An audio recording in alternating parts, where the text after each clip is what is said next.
നിരവധി പോഷക ഗുണമുള്ളതും സുലഭമായി ലഭിക്കുന്നതുമായ ചക്കയെ കേരളത്തിൻ്റെ ഔദ്യോഗിക ഫലമായി പ്രഖ്യാപിച്ചിരിക്കുകയാണ്. ചില ചക്ക വിശേഷങ്ങളിലേക്ക് കടന്നുപോകാം. ഈ വർഷം 2018 മാർച്ച് 21 കേരള നിയമസഭയിൽ വച്ച് ചക്കയെ കേരളത്തിൻ്റെ ഔദ്യോഗിക ഫലമായി പ്രഖ്യാപിച്ചു.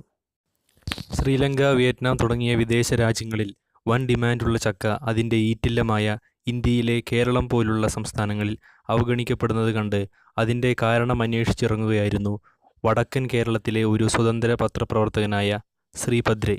നീണ്ട 10 വർഷമായി അദ്ദേഹം നടത്തുന്ന പോരാട്ടത്തിൻ്റെ ഫലപ്രാപ്തി കൂടിയാണ് ഇപ്പോഴത്തെ ഔദ്യോഗിക പ്രഖ്യാപനം.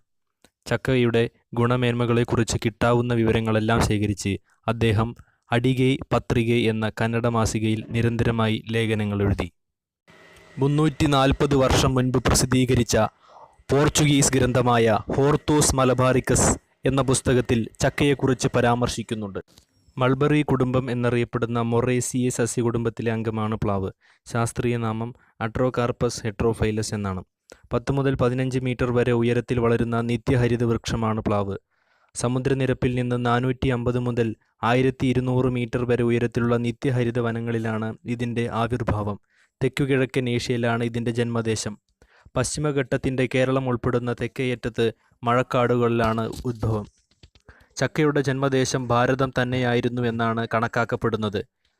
6000 വർഷങ്ങൾക്ക് മുമ്പ് തന്നെ ഭാരതത്തിൽ പ്ലാവുകൾ ഉണ്ടായിരുന്നതായാണ് സൂചന. വരാഹമിഹിരൻ BC 500 ബൃഹത് സംഹിതയിൽ പ്ലാവുകളുടെ ഗുണമേന്മയെക്കുറിച്ചും പ്ലാവിൻ തൈകൾ ഉൽപ്പാദിപ്പിക്കുന്നതിനെക്കുറിച്ചും വിവരിക്കുന്നു.